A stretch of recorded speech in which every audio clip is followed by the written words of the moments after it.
quick word on storms and about why you can never be comfortable as a Christian. If you hear God's voice and you're a Christian, that's going to be uncomfortable. It's going to be uncomfortable because you're stormed if you do hear it and you're obedient to it. You're stormed if you do hear it and you're disobedient to it. Jonah ran away from what God had asked him to do, away from the calling that God had on his life, and he ended up in a very dark depression, in a very... He was, trying to just disappear into sleep at the bottom of the boat in the middle of this violent storm, and then the sailors came, picked him up, chucked him overboard, and then, anyway, eventually it was painful.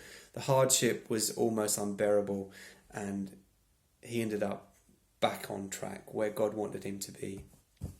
So if you're a Christian, you know God's voice. If you don't go with it, then Psalm 32 talks about he will instruct you and teach you in the way that you should go. You will hear his voice. You'll know which way to walk in it. He will say, "This is it." Oh, that's, I think, partly from Isaiah.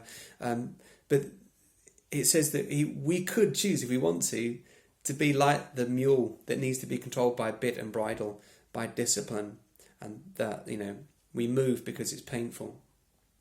We don't want that. Okay, so what's the other option?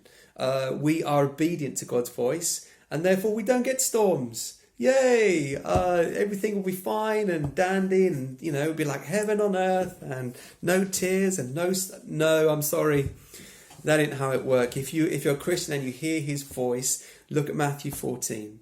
In Matthew 14, it's about Jesus. It says He constrained. I like that in the King James Version. He constrained the disciples to get in that boat to go before Him to the other side.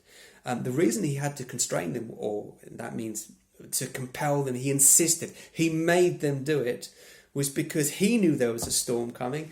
Those experienced fishermen knew there was a storm coming, and they didn't want to. Jesus, are you... Okay, this is, it makes no sense. This is, we're putting our lives at risk. And, okay, all right, we'll get in the boat. We'll go. Jesus will sometimes send us into uncomfortable, unreasonable circumstances that make us, no, this can't be God. How can this be God? Well, let me tell you, He does. And the purpose of it is so that in your weakness, His strength might be shown.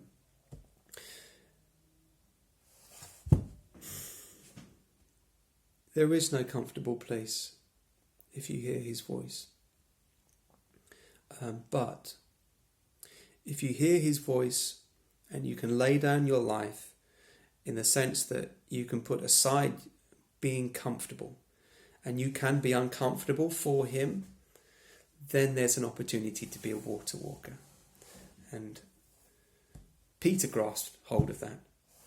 So Jesus turns up. It should have been a 2-hour crossing.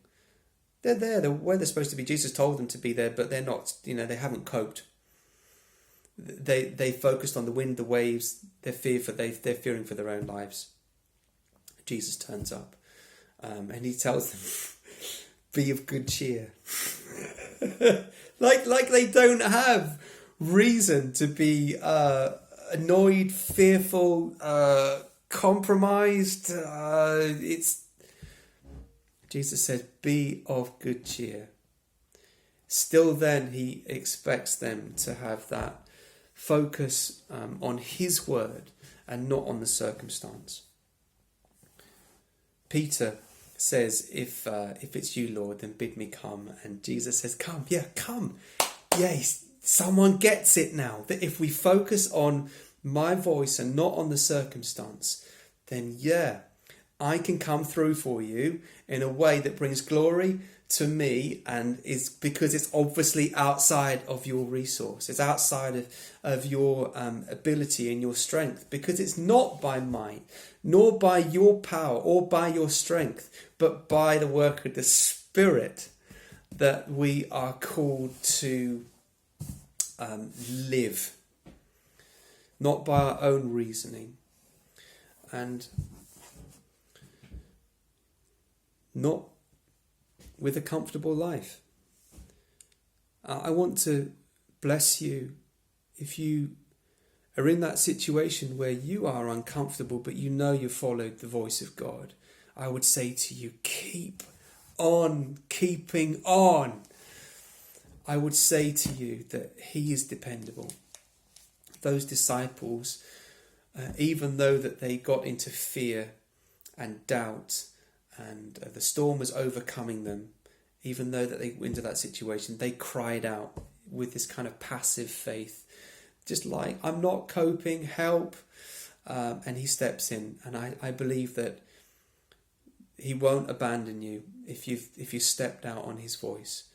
But if you want to have that active, water-walking, confident, kick-ass faith, I say kick-ass because, I think that part of our calling is exciting, and that we're called to fight and destroy the works of the devil.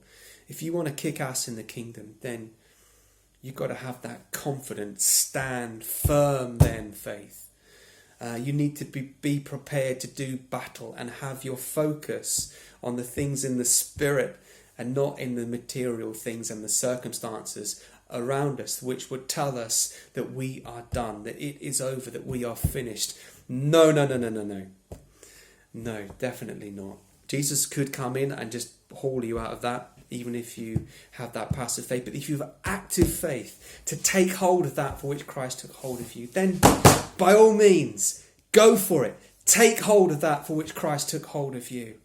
And it's not comfortable because it's not by your might, not by your power, not by your strength, not by your resource, not by your reasoning, but by what he does through your weakness. Bless you. Follow his voice and be brave.